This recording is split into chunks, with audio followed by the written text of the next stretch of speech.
नमस्कार। पिछले वीडियो में हम लोगों ने वर्ष 2023 के लिए कक्षा 12 विषय जीव विज्ञान के कुछ महत्वपूर्ण प्रश्नों के हल को जाना और समझा था। आज हम लोग इस वीडियो में एक महत्वपूर्ण प्रश्न अंड जनन किसे कहते हैं इसके बारे में चर्चा करेंगे और जानेंगे और समझेंगे। तो यह जानते हैं अंड जनन क्या है। तो अंड जनन अंडाशय में उपस्थित सक्रिय जनन एपिथेलियम कोशिकाओं द्वारा अंडाणुओं के निर्माण की समस्त प्रक्रिया अंडजनन है। यानी जो अंडाशय में उपस्थित होती है जनन एपिथेलियम कोशिका मतलब जनन करने वाली कोशिकाओं से अंडाणुओं के निर्माण की जो समस्त प्रक्रियाएं होती हैं उसे अंडजनन कहते हैं। शुक्राणु जनन की भांति ही अंडजनन में भी 3 प्रावस्थाएं होती हैं: गुणन प्रावस्था, वृद्धि प्रावस्था, परिपक्वन प्रावस्था। तो इन तीनों के बारे में हम बारी बारी करके चर्चा करेंगे।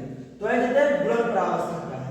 गुणन प्रावस्था के अंतर्गत जो अंडाशय में सक्रिय जनन एपिथेलियम कोशिकाएं होती हैं उनमें बारंबार समसूत्री विभाजन होता है। क्या होता है जी? बारंबार समसूत्री विभाजन होता है जिससे बहुत अधिक संख्या में द्विगुणित संतत कोशिकाएं निर्मित होती हैं। यानी जनन एपिथेलियम कोशिकाओं में बारंबार समसूत्री विभाजन के द्वारा द्विगुणित संतत कोशिकाएं निर्मित होती हैं जिसे अंडजननी कहते हैं। क्या कहते हैं जी? अंडजननी कहते हैं। ठीक है। लड़की के जन्म के समय उसके प्रत्येक अंडाशय में लगभग 2 लाख से लेकर के 20 लाख तक अंडजननी कोशिकाएं उपस्थित होती हैं। यानी जब लड़की जन्म लेती है तो उस समय उसकी जो प्रत्येक अंडाशय होता है, प्रत्येक अंडाशय में गुच्छे के रूप में ये जो अंडजननी कोशिकाएं होती हैं ये प्रत्येक अंडाशय में 2 लाख से लेकर के 20 लाख तक होती है। ठीक है ना। उसके बाद में आता है वृद्धि प्रावस्था। क्या था जी? वृद्धि प्रावस्था। जब लड़की यौनावस्था में आती है, जब उसे लैंगिक परिपक्वन हो जाता है मतलब लैंगिक यानी जनन क्रिया करने में सक्षम हो जाती है तो उसके प्रत्येक अंडाशय में से किसी एक अंडाशय में से कोई एक अंडजननी कोशिका सक्रिय होकर अपने चारों तरफ पोषक पदार्थों को संग्रहित करके अपने आकार में वृद्धि करती है। यानी जब लड़की यौनावस्था में पहुंचती है तथा उसमें लैंगिक परिपक्वन हो जाता है तो उसके बाद में क्या होता है, किसी एक अंडाशय में से एक अंडजननी कोशिका सक्रिय होती है और सक्रिय होकर के अपने चारों तरफ पोषक पदार्थों को इकट्ठा करके अपने आकार में वृद्धि करती है ना।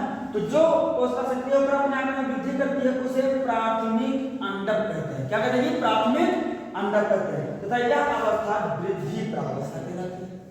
ठीक है ना। इसके बाद में तीसरी प्रावस्था होती है परिपक्वन प्रावस्था।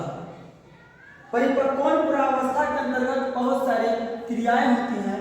जैसे ये जो प्राथमिक अंडक होती है यह अंडाशय से निकल करके उदर में पहुंच जाती है।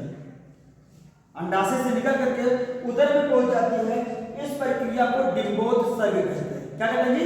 डिंबोत्सर्ग मतलब अंडाशय से डिंब वाहिनी यानी कृपया नलिका में पहुंच गई है। ठीक है ना। तो उसे कहते हैं डिंबोत्सर्ग कहते हैं। इसके बाद में क्या होता है, इस प्राथमिक अंडक में अर्धसूत्री विभाजन होता है। यानी जो विभाजन होता है परिपक्वन विभाजन होता है वह 2 बार होता है।